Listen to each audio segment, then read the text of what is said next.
Shalom, puji Tuhan bila kita bisa berjumpa kembali dengan Bapak Ibu kekasih dalam Tuhan lewat program Bible Study online CK7. Bapak Ibu dalam Tuhan, hari ini kita akan belajar bersama-sama melalui Mazmur pasal yang ke-99 dengan judul atau perikop Tuhan Raja yang Kudus. Melalui Mazmur ini kita kembali diajak untuk merayakan hadirnya kerajaan Allah di antara manusia. Dan kita dipanggil untuk menyanyikan puji-pujian kepada Tuhan. Sebab Dia adalah Allah yang kudus, Allah yang mulia. Nah, sebelum kita membaca bersama-sama pasal 99 ini dan belajar, merenungkan, serta mengambil hikmah dari Mazmur ini, mari saya ajak kita semua untuk masuk hadirat Tuhan. Kita memuji sembah Tuhan, Allah yang kudus, Bapa yang mulia, yang hadir di tengah-tengah kita. Kirana Yesus.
Kuduslah Tuhan, suci suci, sucilah Tuhan selamanya.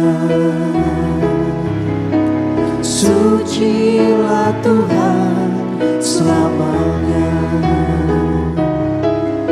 Sucilah Tuhan selamanya.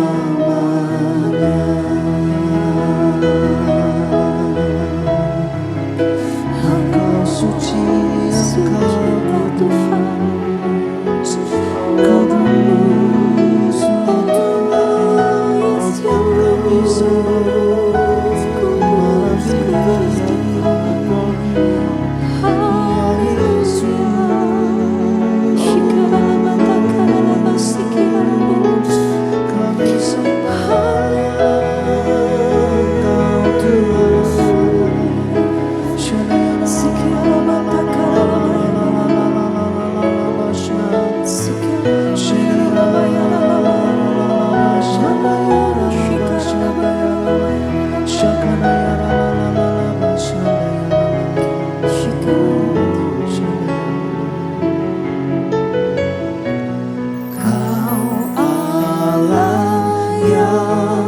kudus, Kau Allah yang kudus. Di tata suci-Mu kami menyembah, nama-Mu disanjung, kuasa-Mu nyata sempurna. Kami puja Engkau Raja mulia. Kau Allah yang kudus, Kau Allah yang kudus. Di tata suci-Mu kami menyembah, nama-Mu disanjung, kuasa-Mu nyata sempurna. Kami puja Engkau Raja mulia. Kau Allah yang kudus, Kau Allah yang kudus. Di tata suci-Mu kami menyembah, nama-Mu disanjung, kuasa-Mu nyata sempurna. Kami puja Engkau Raja mulia.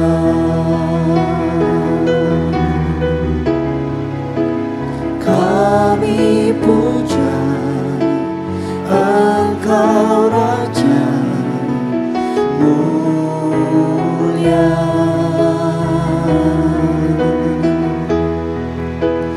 Kami puja Engkau Raja mulia. Kami puja Engkau Raja, Engkau Raja mulia, sebab Engkau kudus.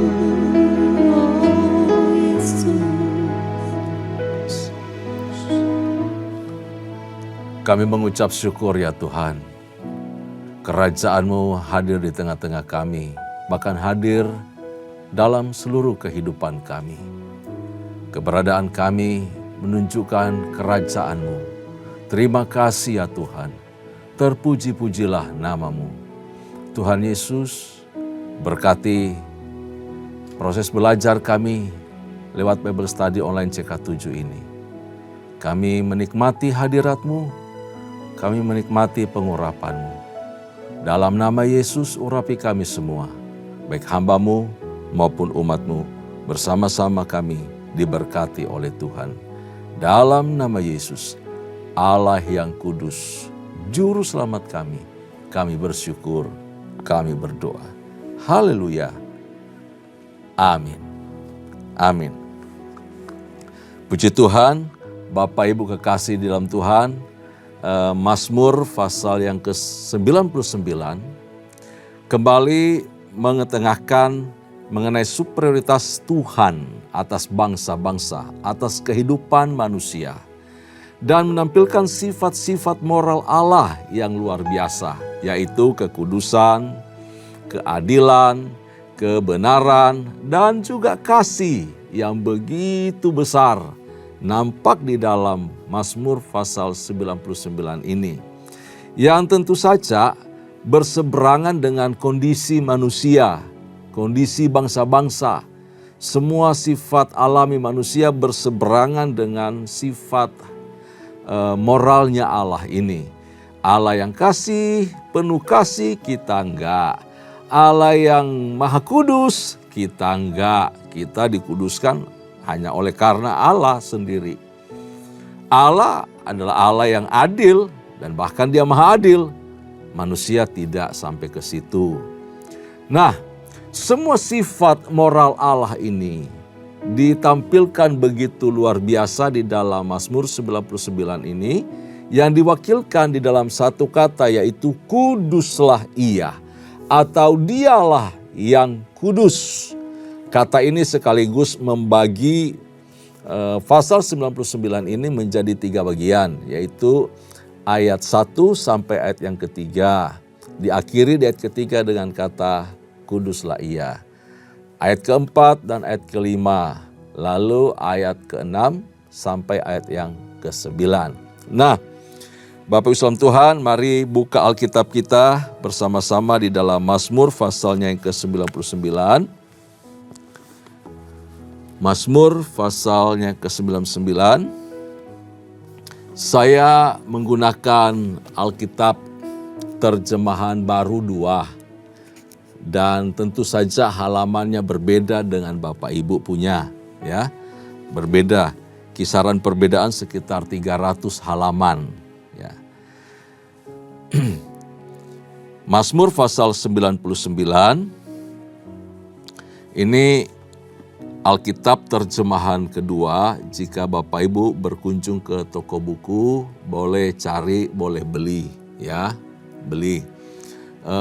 Bahasanya sangat familiar dengan kita, mudah dimengerti, dan bagi orang-orang tua yang matanya sudah mulai agak rabun, sangat menolong, ya. Kita tertolong karena hurufnya itu cukup besar-besar. Gitu, jadi mudah untuk dibaca. Puji Tuhan. Nah, kita akan baca dari ayat pertama sampai ayat yang ketiga lebih dahulu, bagian pertama. Ya, saya akan pandu kita untuk membaca ayat pertama sampai ayat yang ketiga. Demikian firman Tuhan. Tuhan Raja yang kudus, Tuhanlah Raja. Biarlah bangsa-bangsa gemetar dan Ia bersemayam di atas kerubim. Biarlah bumi berguncang. Tuhan itu maha besar di Sion, Ia tinggi di atas segala bangsa. Biarlah mereka memuji nama-Mu yang besar dan dahsyat, Dialah yang kudus. Nah, dikatakan bahwa Allah adalah Raja yang besar, Raja yang mulia, Raja yang agung. Dia dahsyat mengatasi bangsa-bangsa. Bapak Ibu saudara Tuhan, Tuhan itu maha besar, maha kuasa, maha suci, maha mulia, bahkan maha-maha lainnya. Sifat ini sekali lagi berseberangan dengan keberadaan kita atau sifat yang kita miliki. Karena dia maha, jadi tak terjangkau dengan akal pikiran manusia. Kita terbatas. Otak kita terbatas, memahami maksud Tuhan, memahami kehendak Allah terbatas. Apalagi memahami rencana Tuhan, sulit sekali, tidak bisa. Kita bisa mengerti maksud Allah, oleh karena Allah sendiri menyingkapkan dirinya untuk dikenal, untuk diketahui, untuk bisa dimengerti. Sejauh Allah membuka dirinya untuk dikenal oleh manusia. Baik lewat penyataan umum, ciptaan-ciptaan, alam semesta, benda-benda di angkasa, makhluk hidup, itu adalah penyataan umum. Allah menyingkapkan dirinya lewat semua itu. Tapi Allah juga menyingkapkan dirinya secara khusus, yaitu pesan-pesan disampaikan melalui para nabi, melalui utusan-utusan seperti malaikat, dan lewat firman Allah, lewat Alkitab yang kita baca. Itu adalah penyataan Allah khusus. Dan puncak penyataan itu di dalam diri Yesus Kristus Tuhan kita. Allah menyatakan diri, Allah menyingkapkan diri, Allah membuka dirinya untuk dikenal oleh manusia. Itu luar biasa. Dari Alkitab, dari firman Allah kita bisa mengenal Tuhan. Tapi sejauh Allah juga membuka dirinya. Kalau tanpa ada tuntunan Roh Kudus, tanpa urapan Roh Kudus, tanpa pengertian yang datang dari Roh Kudus, maka firman ini akan tertutup. Firman ini tidak bisa dimengerti oleh kita manusia. Bayangkan saking dangkalnya kemampuan kita, kurangnya kemampuan kita, keterbatasannya diri kita memahami firman Allah, memahami maksud Tuhan. Sehingga setiap kali kita baca firman kita harus minta pengurapan Tuhan, minta tuntunan Roh Kudus. Kenapa? Karena firman yang kita baca ini adalah penyataan Allah sendiri melalui Roh Kudus kepada para penulis. Sehingga hanya melalui tuntunan Roh Kuduslah kita bisa belajar memahami maksud dan kehendak Allah. Bapak Ibu salam Tuhan, Allah yang kudus, Allah yang maha tadi, dikenal juga sebagai Allah yang transenden, Allah yang jauh, Allah yang tak terjangkau, Allah yang tak sebanding, Allah yang berbeda dari keberadaan kita dan dari kemampuan kita. Nah, dibanding dengan diri manusia memang kita nggak punya kemampuan apa-apa, terbatas sekali. Kebesaran Allah itu tidak dapat dibayangkan Bapak Ibu salam Tuhan dan tak bisa dibandingkan. Ibarat setetes air di samudra raya, demikian manusia dibandingkan dengan Allah. Bahkan pemazmur mengatakan manusia itu seperti sebutir debu di hadapan Tuhan. Bahkan di tengah bumi ini, lah bumi saja, bulatan bumi, dikatakan merupakan tumpuan kaki Allah. Tumpuan kaki Allah ini bahasa gambaran yang luar biasa. Penggambaran mengenai dahsyatnya Tuhan, hebatnya Tuhan, akbarnya Tuhan kita. Besarnya Dia, agungnya Dia, mulianya Dia. Namun, perhatikan di ayat yang kedua tadi. Berbeda dengan penyataan yang di atas, Allah yang maha besar itu. Tuhan itu maha besar di Sion. Ia tinggal di atas segala bangsa. Ternyata Allah yang maha, Allah yang transenden itu, Dia hadir dan berdiam di Sion. Di kota yang dipilihnya sendiri. Di kota yang terbatas, lingkup, Dia hadir membatasi dirinya di tengah-tengah manusia. Wah, itu hebat. Kalau Allah bisa melakukan hal itu karena Dia Allah. Manusia yang sederhana, kecil dan tidak ada apa-apanya tidak bisa menjadi Allah. Tapi Allah bisa untuk menjadi seperti kita dan hadir di tengah-tengah kita. Itu hebatnya Allah. Kenapa ada apa di Sion? Di Sion itu dibangun kemah suci, dibangun bait Allah, dibangun tempat pertemuan, dibangun tempat hadirnya Allah untuk bisa berjumpa dengan umat.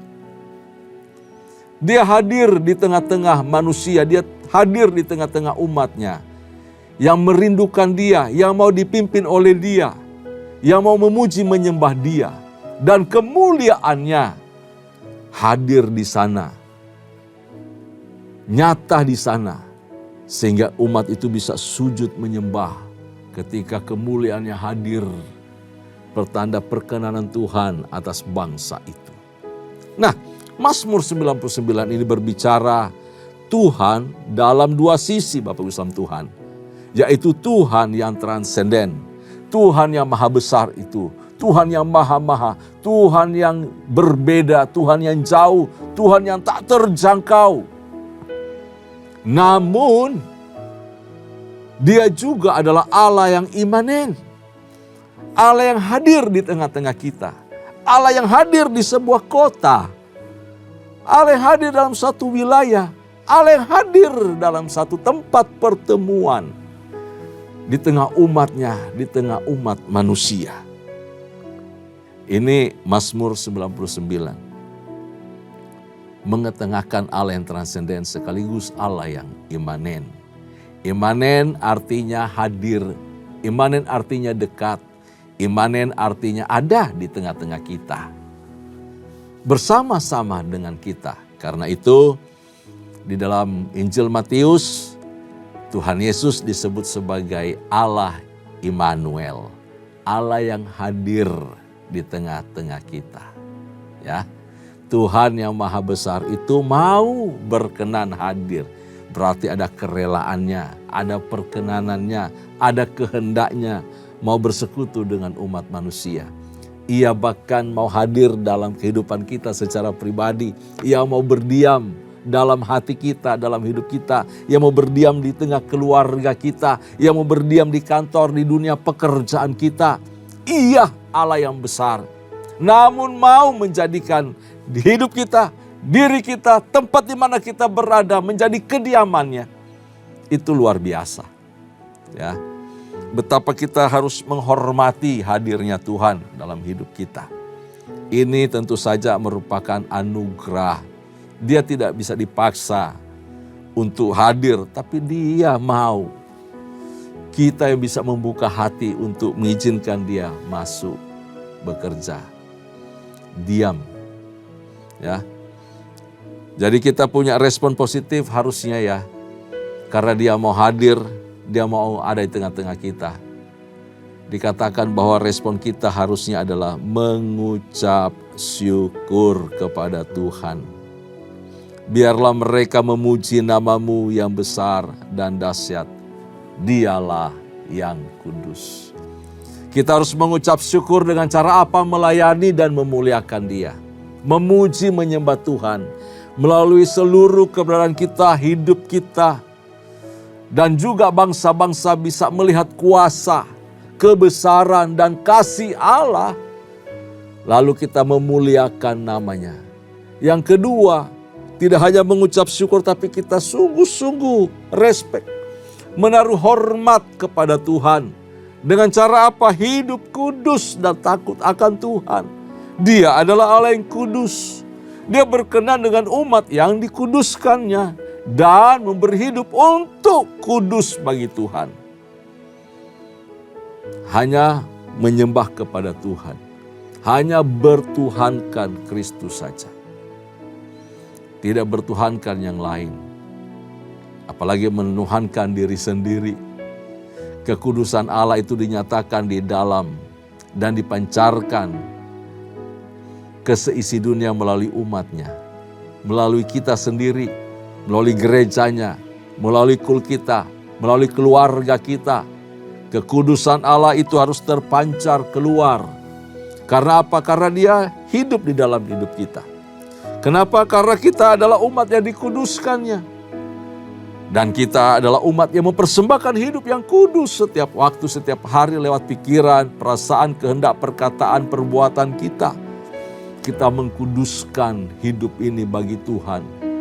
Khusus, dipisahkan untuk Tuhan, spesial bagi Tuhan, dan hidup berkenan kepadanya. Mazmur ini juga merupakan mazmur ucapan syukur, tadi dikatakan ya. Karena Allah adalah Raja yang kudus itu mau bekerja melalui kehidupan kita. Tidak hanya hadir, Dia mau bekerja di dalam kehidupan kita. Untuk apa? Untuk kerajaannya dinyatakan bagi bangsa-bangsa. Karena itu setiap kita, umat Tuhan, gereja Tuhan harus proaktif untuk menyatakan kemuliaan Allah. Hidup kita harus memancarkan kerajaan Allah, nilai-nilai kerajaan Allah. Di Sion, di hidup kita, di keluarga kita, di rumah tangga kita, di dunia kerja kita, di lingkungan masyarakat kita. Allah harusnya dikenal. Allah harusnya dipuji. Dia harusnya dilayani sebagai pribadi yang agung, pribadi yang mulia. Dan Dia adalah Allah yang dahsyat.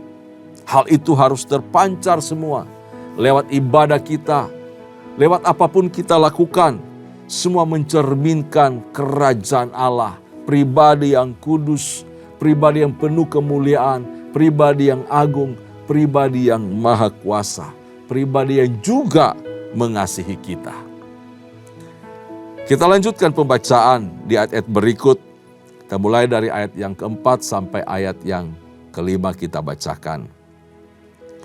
Engkau Raja yang kuat, mencintai hukum, Engkaulah yang menegakkan kebenaran, hukum dan keadilan di antara keturunan Yakub, Engkaulah yang melakukannya.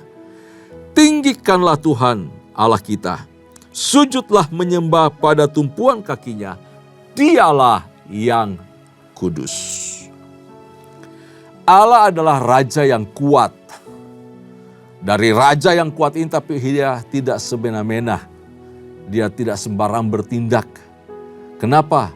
Karena ada unsur keadilan. Pribadinya adalah hukum itu sendiri. Bapak Islam Tuhan, sebagai Allah yang mencintai atau pribadi yang mencintai hukum, pribadi yang adil, maka Allah adalah Allah yang menegakkan kebenaran. Dia benci dengan segala bentuk kecurangan. Dia benci dengan segala bentuk ketidakadilan. Kekudusan Allah itu menjelaskan kebesaran Allah yang mencintai hukum, mencintai kebenaran, dan menegakkan keadilan. Dikatakan di sini, di antara keturunan Yakub. Artinya di Israel. Di tengah-tengah kehidupan umat percaya yang menjadi milik kepunyaannya. Nah, pertanyaannya bagi kita pada saat ini, apakah kita mencerminkan kehidupan Allah yang hebat, Allah yang luar biasa itu sebagai umatnya? Apakah kita mencintai hukum, mentaati? Di masyarakat ada hukum, di keluarga ada hukum, ada aturan, ada norma-norma masyarakat, norma rumah tangga, aturan-aturan rumah tangga sebagai anak. Engkau harus tunduk, engkau harus hormati. Di rumah tangga ada hukum, ada aturan. Orang tua mengatur hidupmu supaya engkau baik. Suami, istri, ada hukum, ada aturan di antara kehidupan berkeluarga maupun berumah tangga. Bagaimana suami mengasihi istri, istri mencintai suami, anak menghormati orang tua menghargai anak. Itu norma, itu hukum. Untuk makan ada etika, untuk waktu tidur semua ada waktu, itu hukum. Di sekolah ada hukum, ada aturan, ada norma. Di tempat kerja ada hukum, ada aturan, ada norma, ada etika. Kita harus belajar mencintai semua itu. Di gereja apalagi. Ada aturan, ada hukum, ada norma, ada etika berjemaat, bukan tidak. Semua ada aturan. Dimanapun kita berada selalu ada di bawah otoritas, hukum, aturan. Allah itu tertib. Tuhan kita tertib, Dia mencintai hukum, Dia mencintai keadilan, Dia mencintai ketertiban. Dia mencintai kebenaran. Dengan taat tunduk kepada aturan, kepada norma, kepada hukum yang ada, kita menjadi orang yang tertib hidup dan dituntun terus kepada kebenaran. Dimanapun kita berada, sekali lagi, kita berada di bawah hukum, di bawah aturan, di bawah norma, di bawah satu etika masyarakat.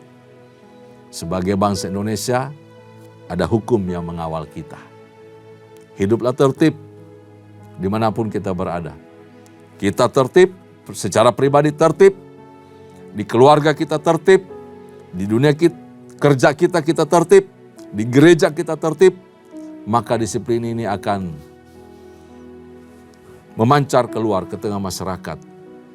Dari orang-orang percaya menjadi orang yang taat hukum, tunduk hukum, maka bangsa ini akan menjadi bangsa yang tertib dan diberkati oleh Tuhan. Bagian yang ketiga yang terakhir yaitu ayat 6 sampai ayat yang ke-9, demikian firman Tuhan. Musa dan Harun tergolong imamnya, dan Samuel tergolong orang yang menyerukan namanya. Mereka berseru kepada Tuhan dan Ia menjawab mereka. Dari dalam tiang awan Ia berbicara kepada mereka, mereka telah berpegang pada ketentuannya dan ketetapan yang diberikannya kepada mereka. Tuhan, Allah kami, Engkau telah menjawab mereka, Engkaulah Allah yang mengampuni mereka, tetapi yang juga membalas perbuatan mereka. Tinggikanlah Tuhan Allah kita dan sujudlah menyembah pada gunungnya yang kudus, sebab Tuhan Allah kita kudus. Nah, Bapak Ibu salam Tuhan, Allah yang maha tadi, maha hebat, maha hadir, maha kuasa, maha mulia, maha agung dan kudus itu, Dia juga Allah yang tidak hanya hadir di tengah umat, tetapi mau berinteraksi dan mau mendengar seruan, doa, teriakan dari umatnya. Wow, ini Allah yang hebat. Itulah tujuan mengapa Allah hadir di tengah-tengah kita.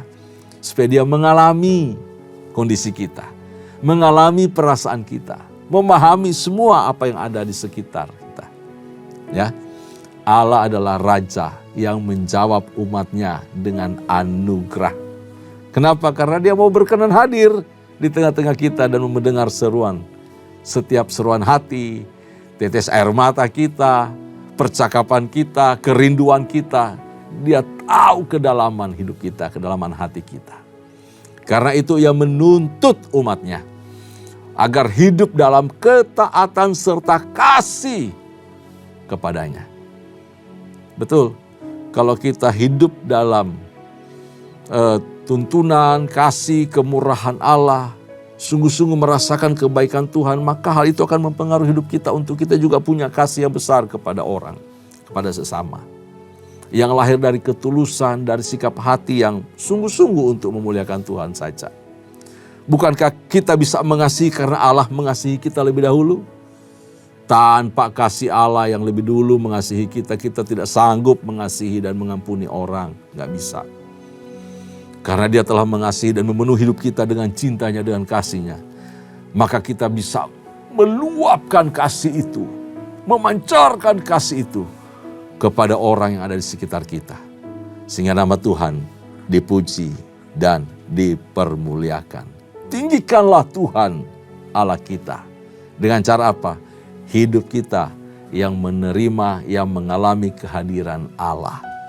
Dan sungguh nama Tuhan akan dipuji dan dipermuliakan oleh bangsa-bangsa, oleh orang-orang yang ada di sekitar kita. Mari jadilah umat Tuhan yang mempertontonkan kehidupan yang kudus. Sebab Allah kita adalah Allah yang kudus. Gereja harus menyerukan, harus hidup dalam kekudusan, harus mengagungkan kekudusan Allah. Kudusan harus terpancar dari seluruh umat Tuhan, jemaat, para pelayan, hamba Tuhan. Supaya apa? Dunia melihat Allah itu sungguh adalah Allah yang kudus. Tuhan, Yesus, pribadi yang kudus.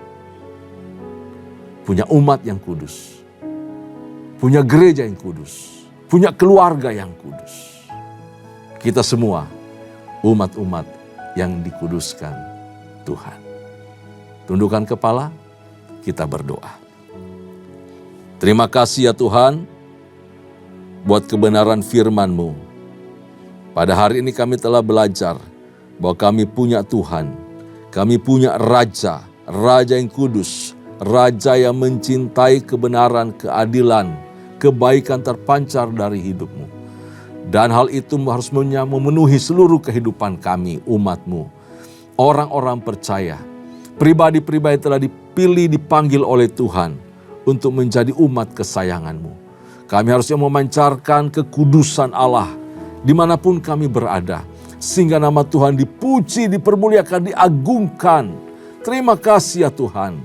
Terpuji-pujilah nama-Mu, berkati semua umat-Mu. Berkati kami semua, berkati pekerjaan mereka, berkati pelayanan mereka, berkati keluarga mereka.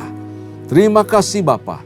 Di dalam nama Yesus Kristus Tuhan, kami mengucap syukur, kami berdoa. Kekasih-kekasih Tuhan, arahkan hatimu di hadapan Allah. Terimalah berkat serta anugerah yang melimpah dari Allah Bapa, kasih sayang di dalam Kristus Yesus Tuhan kita, serta persekutuan yang manis dengan Allah Roh Kudus menyertai kita mulai hari ini sampai parusia Tuhan datang pada kali yang kedua, bahkan sampai selama-lamanya. Setiap kita yang percaya sama-sama katakan amin. Tuhan Yesus memberkati kita semua. Shalom.